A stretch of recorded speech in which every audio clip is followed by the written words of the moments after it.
Hey everyone, thanks for listening to the Adulting is Easy podcast, where you make adulting easier by making money easier. This is your host, Lauren, and I'm joined today by Bernadette Joy.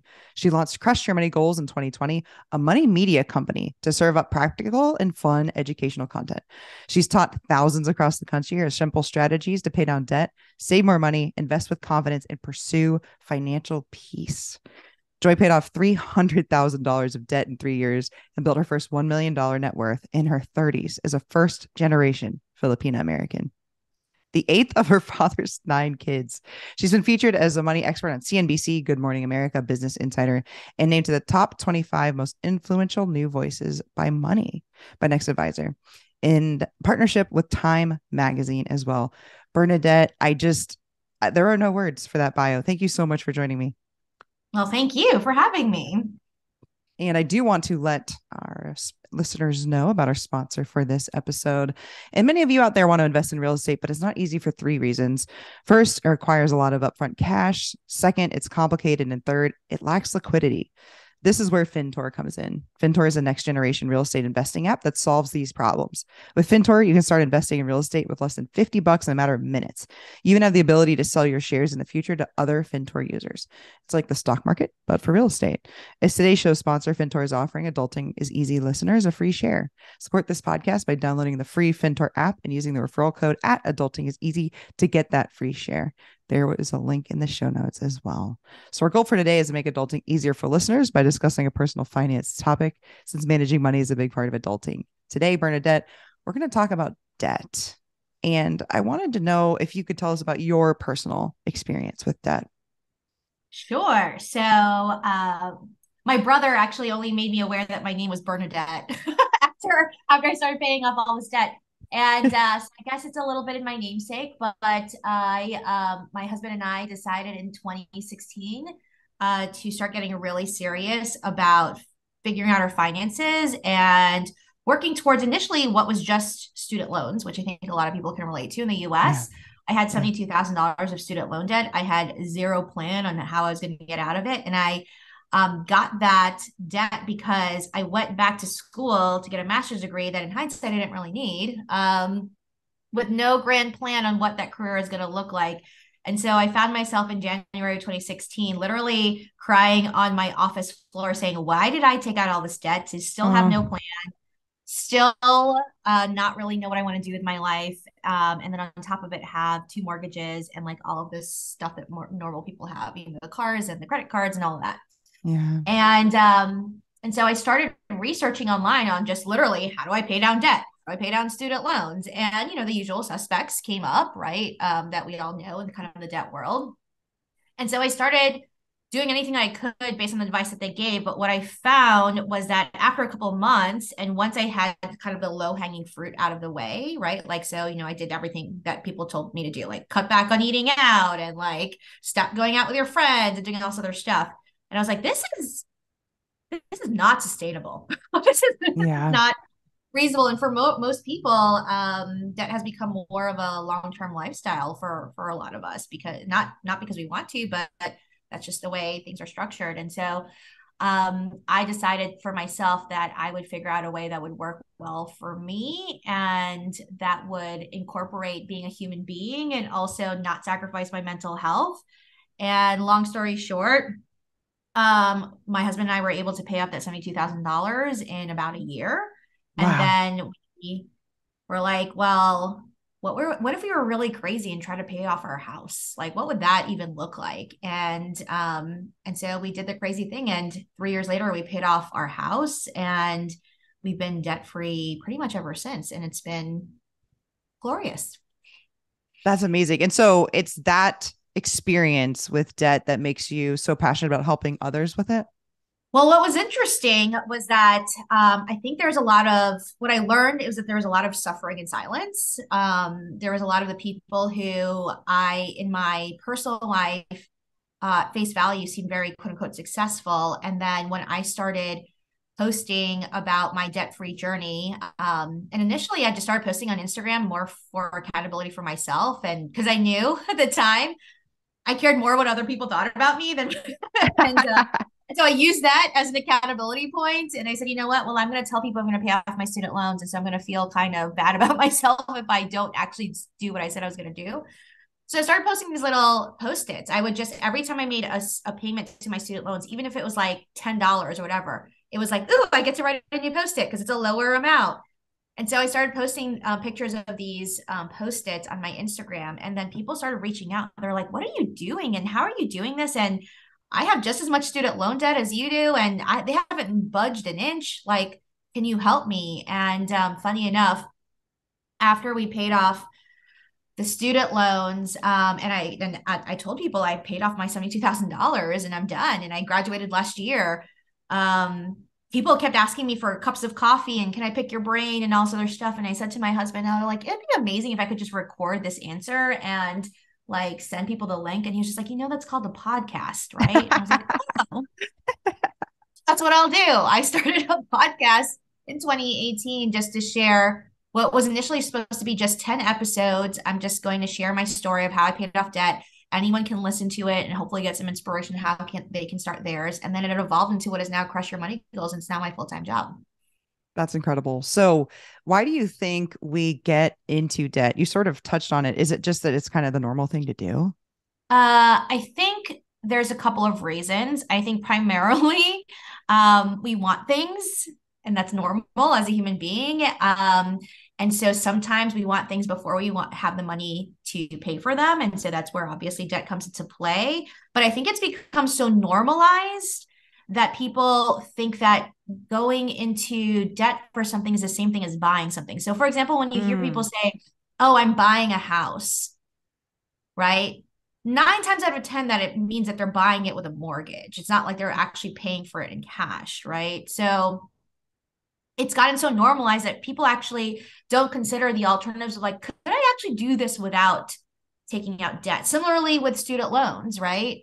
Like, oh, I'm going to college. Most people I know who went to college had to take out some sort of financial aid. But no one ever talks about that, right? So I don't think it's the fault of any individual. Like nobody's trying to get into debt. We were just told that that's how it's done. And even when I decided to pay off my student loans and I decided to pay off my mortgage, my own husband was just like, but everyone we know has student loans and mortgages. Like, what's the big deal? I said, but the big deal is what would our life look like if we didn't have either of those things? And so I think there just needs to be more conversation about, hey, actually, there's ways to do this stuff without like committing to debt for the rest of your life.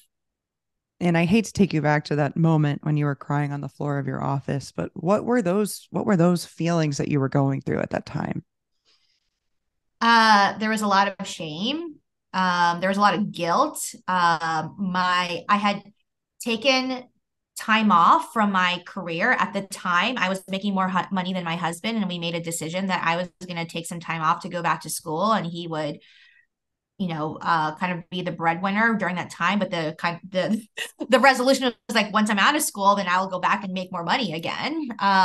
Except I didn't have a plan after that. So I felt really guilty about going to my husband and saying like, I don't know what I'm doing.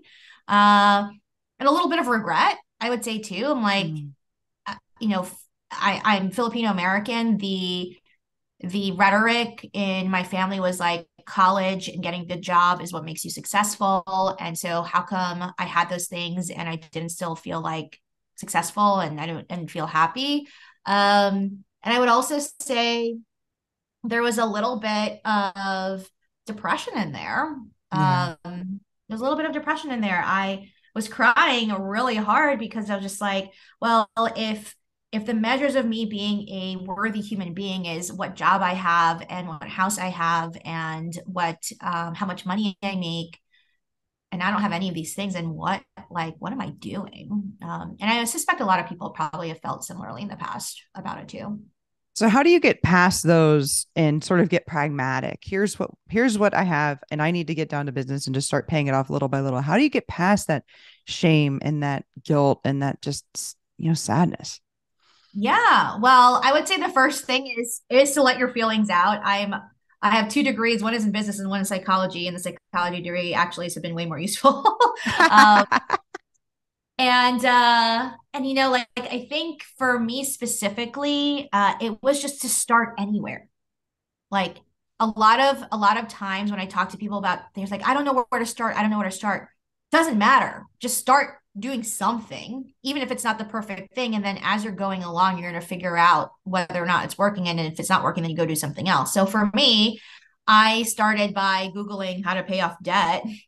And one of the things that was sounded crazy to me back then, but now I'm like, I can't believe I thought that was crazy. It was just like, well, if you have money sitting in the savings account and it's not doing anything and you have no purpose for it, then use it to pay down some of your debt. And I was like, what? I remember thinking, what do you mean? Like, you're supposed to have savings at like in my family. For some reason, I had this idea like $10,000. You must have at least $10,000 in your savings account, otherwise you're screwed. But at the same time, I had $10,000 in my savings account. I had $72,000 of student loan debt that was like accruing interest daily. Yeah. And it didn't make sense. And so I did a really scary thing in the beginning. And my $72,000 was stacked with like a couple different loans, the lowest one being like $5,000. And within that first week of me researching things, I paid off $5,000 with my $5,000 of savings that I had held on to for like 10 years. And that was the scariest thing for me to do because in my brain, I was thinking, no, like if I don't have this money, then I'm done for. But mathematically, it didn't make sense. But it also started giving me some courage to take some bigger leaps after that. Yeah. Seeing that progress early on must have been incredible. So, what kind of methods did you use then? Were you paying the highest interest rate, or were you knocking out, little chunks at a time? What method did you actually use? Yeah, so I mean, if people listen to my journey in the past, like I definitely started out in the Dave Ramsey kind of scenario because he just had the best marketing. That's really all it came down to. I didn't agree with what he was saying. I didn't really like his approach necessarily, but whenever I looked up how to pay down debt, that's what came up. Yep. And so I was just like, okay, well, let me listen to the parts that make sense for me. And then eventually I evolved over time. So I did start out with a debt snowball. And I still, even with my disagreements on how he speaks about certain things, Yeah. I don't disagree about the effectiveness of the debt snowball because psychologically for me, it felt like such a wave of relief to just knock things off of my list. And if I had done it by interest first, then actually the biggest loans would have been the first ones to go down. And that would have taken me way longer to get to those big loans. And I, for sure, knowing myself, would have quit. So the snowball is paying off the smallest balances first and going from there. The avalanche, just for listeners, is paying the highest interest rate first. So if you start with 10 loans, but your biggest dollar amount is also your highest interest rate, you're going to have those 10 loans like the whole entire Stacked up time. the entire time, right? Exactly. And so I've now tested the debt snowball, against several thousand people like coming through my programs. And it's always been more effective. It's funny because most of the people who come into my program started with the avalanche first and got off of it very quickly because again, as human beings, you want to get some sort of gratification sooner than later. And so the debt snowball really works towards that gratification piece of it. And then where I tweaked along the way with the debt snowball is overlaying this piece of mental health on it. So I would start off with a debt snowball. And then if there were other things that came up, regardless of what the amount was, but it felt like a heavier, a heavier kind of burden on me, then I would move it up in the list. So as an example, um, I've had cases for myself or even for other students where, yeah, their debt snowball looks like this, but maybe somewhere in the middle, there was money that they owed to a family member. Right.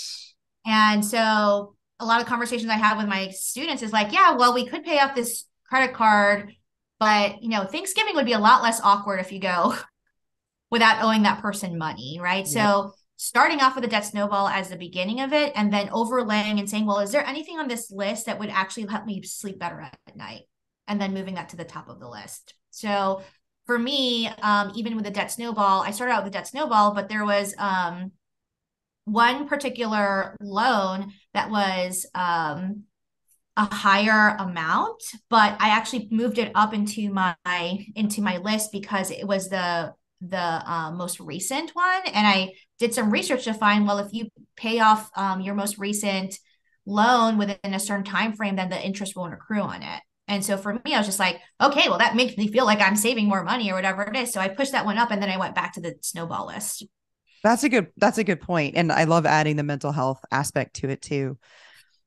And in thinking about your personal journey or the ones that you're seeing with your students, are there any themes that you see that you want people to be aware of? And I'll leave that open, but it could be, mistakes that people are making, or maybe they're being too hard on themselves. Are there any themes that you want people to be aware of when it comes to debt? Yeah, there's kind of three things that I noticed right off of the top for most people. Number one would be it sounds so cliche, but this confusion between like self-worth and net worth. And so what I mean by that is that people will look at the amount of debt that they have and they think it's a reflection of them as a human being. And I just don't agree with some of the rhetoric behind like, oh, well, if you have debt, then you're irresponsible and you're not good at anything, whatever, right? Like there's a lot of rhetoric like that.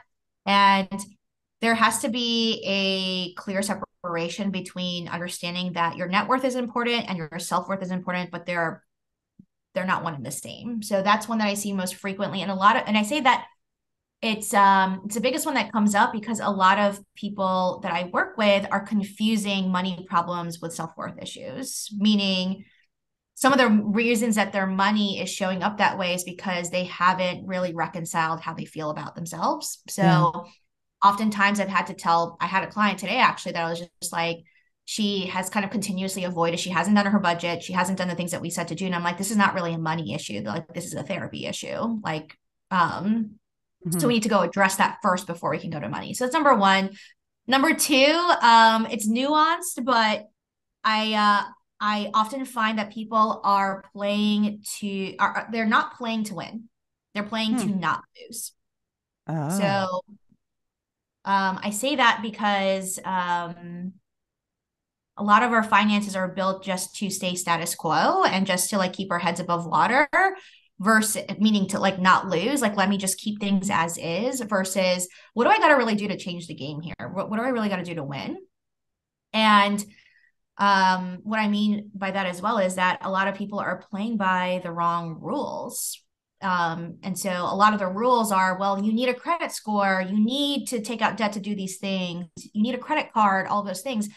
But those are things that are built for a system that's requiring people to become financially dependent versus financially free. So learning the rules of the game and figuring out what it is you need to win. And I do think money to a certain extent is a game because there are rules that you can play and you can learn versus just trying to like stay in the game and not lose. And then the last like theme that I've seen pretty recently is what I call smiling depression. There's there's a lot of women that I work with who like, again, at face value, they're making good money. They are breadwinners, career, like just have a nice house, all this other thing. But like inside, they're just like not expressing what it is they really feel about how this money came to be, this money situation came to be. And they're also not addressing what some of the past trauma has been that's created it, right? So an example I use for myself is for the last, 2 years, my father passed away in 2021. And I'm still like, sometimes I'm like, why am I still upset about it? He died 2 years ago. I'm like, because he was my father. Like, that's crazy. Like, who would say that to another person, right? But Right. I'm willing to say that to myself, right?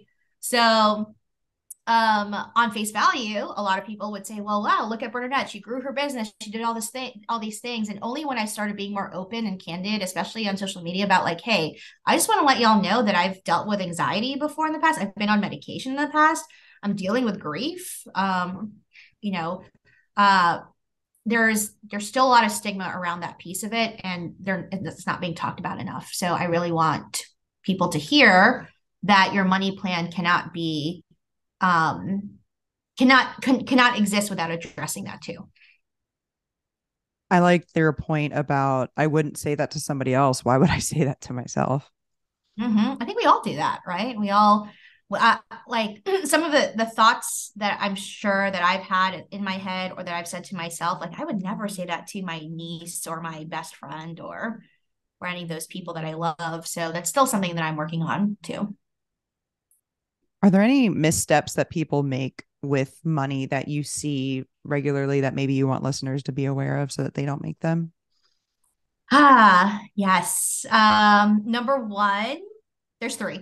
I tend to think in threes. I That's love another it. thing for whatever reason. Threes is a number that works for people. So number one mistake I see people make is that they're asking for advice from people that they don't actually know have money or not. Oh, So, uh, good point. like, oh, just because they're featured on, whatever publication, or just because they have a social media account with this many followers doesn't mean that they actually are good with money. So number one thing I ask people is, if you're going to ask advice from anyone about money, ask them what their net worth is. And if they're not willing to disclose it, that's okay. And I don't suggest that everyone has to disclose what their net worth is, but that you should take advice from someone who actually has money if you're going to ask about money. Kind of similar to, I would not go get a haircut from someone who has a mullet. Although maybe mullets are back now because the 90s are in now, but I wouldn't Right. personally. So, I would say too, ask money advice from people. If you are interested in real estate and interested in real estate investing, maybe ask advice from someone who's into real estate and real estate investing. Because yes. if you're asking a real estate investor, I'm going to tell you, have mortgages, right? But if you're the type of person that doesn't sleep well at night when you have a mortgage, doesn't do well with debt, doesn't know how to use debt on a productive side of things, because it can be, right? Don't ask me for advice on those things. Find somebody who is on the path that you want to be on and ask them those things. Sorry, I didn't mean to interrupt you before you got into number No, two. that's perfect. I think that's a great example. There's a lot of people giving out real estate advice who are actually not good at real estate. It's very interesting to me. Um, that's a space that I feel like there's a lot of bad advice in real estate that people are taking at face value versus saying, like, well, what does this person, is this person really qualified? And does this person live the life that I want to live? Yes, Right. So exactly. that's number one. Number two, is not knowing their net worth. And so the first thing I make all of my students do is calculate what their net worth is. And I akin it to, going to a doctor and asking and saying, my stomach hurts, fix me, without telling them anything about what you ate today, or what your diet looks like, or what your genetics look like, or anything like that. So similarly, if you're going and asking for financial advice, but you don't know where you stand right now, it will be very hard to get good advice. So to calculate your net worth, most people that I meet have not actually done that. Yeah. And then, so cliche, but like, I will live and die by a budget. However, the biggest mistake I see in people having a budget is because they're spreadsheeting themselves to death. Like, Right. Yeah. I have never seen, I have seen hundreds of budgets. I have never seen a spreadsheet that was actually effective in moving people forward in their finances. And so I teach a lot of my students, like, get away from the spreadsheets. You're just doing busy work, and actually focus on planning ahead, and simplifying it as much as possible. And I see most people that either don't have a budget at all, or their budget is so complicated, it's no wonder why they don't stick to it. Yeah, I think that's very similar to diets. If you make it a very cumbersome thing, it's just not going to stick. And to your point about net worth as well, if you don't take your net worth at the beginning of your journey, how are you going to know that you're getting better, that you're tracking your progress, that you're improving? And I did an episode recently with Money with Katie where we talked about comparing yourself and how we naturally compare ourselves to other people. And I think that's a human thing to do. If you have that net worth spreadsheet or net worth that you're tracking over time, then you can easily compare yourself to yourself. And then you kind of, I think, don't look outside for comparisons, which can be much better for your mental health. I agree 100%. And, I specifically use mint.com. It's easy and it's free. The ads are kind of annoying, but I actually thought about building my own version of it.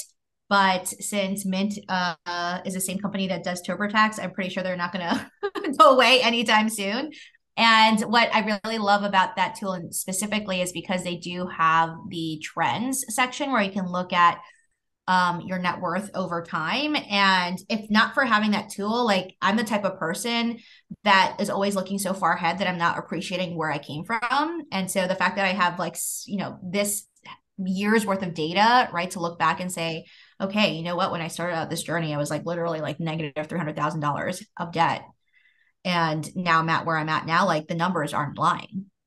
Exactly. Exactly. And you're probably not going to see the results maybe in 1 month. So that's really helpful to look back. It's like anything. And I tell this people with people investing in real estate or when they're tracking their net worth or getting out of debt or any of those things, just focus on the process, focus on the journey, put your head down for a little bit. And the next time you put your head up, you'll be surprised how far you've come. Yeah. And I found with budgeting specifically, it takes people 6 months at least to Okay. get into a good routine, which feels like a really long time, but it's six budgets because I tell people to do it on a monthly basis. So six tries to really start to get in the rhythm of it. And I see to your earlier question of like what mistakes people are making, they quit after the first or second month. And one suggestion I have for people on that is I tell all my students like aim for 80% good. Like that's good enough. If I've been doing my budget since 2016 every month since 2016 with the exception of maybe a handful of months. And I've never had a 100% perfect budget. As long as you're 80% accurate, like to me that's good enough. I think that's good. I love that. You just reminded me. I always tell my husband when I cook, like I'm going for an 8 out of 10. He goes for a 10 out of 10 every time. And sometimes he'll swing and miss. It'll be like a 5, but I'm going for 8 out of 10 every time. So you just reminded me of that. Yes. What do they say that perfection is the enemy of progress or something? If you focus too much on getting things perfect and not focusing on the process and not learning and growing, then you're just setting yourself up to fail, in my opinion, because we're human and we're not 100% perfect ever. We'll never be. We'll never be. And your money will never be, and your budget will never be, and your decision making process will never be. So I think of it as maybe even not so much as like 80% right, but like 20% buffer. Yeah, that's a good way to look at it too. So, can you tell us, crush your money goals? We talked a lot about debt. It's literally in your name, Bernadette. But there's more to it than debt. So, can you tell us a little bit more about it? Yeah, so I started Crushing My Goals in 2020, and initially the goal was to help erase $1 million of debt in the first year. And of course, 2020 was an interesting year for the world. It was meant to be an entirely in-person kind of company, and so I had to evolve into purely online, which actually ended up being a blessing in disguise because now I have students from all over the world, which is really cool. And it's evolved from just being about debt to helping particularly women become financially independent. And I make a distinction between financial independence and financial literacy. I saw that there was a lot of resources out there to help women and communities of color in particular be quote unquote financially literate. But just because we can read does not mean we can comprehend and that we can implement. So I'm really focused on women who don't want to settle for financial literacy and actually want to focus on financial independence, which means that at the end of the day, you feel like you are in control of your finances and that you at some point can see where you won't have to work. You can choose to work. And that's really exciting for me because a lot of my students who come through the programs now, maybe they're starting off with paying down debt, but their real goal is to, retire early or to like start a nonprofit or just to spend more time with their family. Like it's really not about the money anymore. It's more about what that money allows them to do in terms of their freedom to, have choices over their life. Thank you. Thank you for sharing that. And thank you for doing what you're doing. It's really, really important for everyone, especially women in communities of color. Is there anything else you want to add, Bernadette, before we wrap up? I would just say, I love forums like this. I will always be a fan of podcasting. It's what, started my business. And so for you, I would love to encourage you to keep doing what you're doing because adulting is, in fact, not easy. And I think more conversations like this is definitely needed. I don't think there's ever too many of it. And for those of you who are listening, I would say, wherever you are in your financial journey, maybe consider you're exactly where you're supposed to be right now, but it doesn't mean that that's where you're going to stay. And so, I'm hoping that you'll all be able to crush your money goals. So can you also tell people where they can get in touch with you? Sure. My website for My company is crushyourmoneygoals.com. I actually have a free guide there right now for 30 ways that you can start crushing your money goals starting today. So you can grab that guide there. It's my favorite things that helped me start my financial journey, including some things we talked about today. And then I am primarily on Instagram and LinkedIn at Bernadette Joy. Got it. I'll put those in the show notes. And you can find me on Twitter primarily at Adulting is Easy. I'm on Instagram at Adulting is Easy Real. I started a YouTube channel at Adulting is Easy. And if you want, there will be clips from this conversation and also the video if you want to check that out. You can email me at realadultingiseasy@gmail.com. If you like this episode, you'll also probably like episode 147 about using credit cards the right way, and 133, which is when I interviewed a bankruptcy lawyer about debt. So thanks again for listening, everybody. Hopefully, Bernadette and I have made adulting a little easier for you.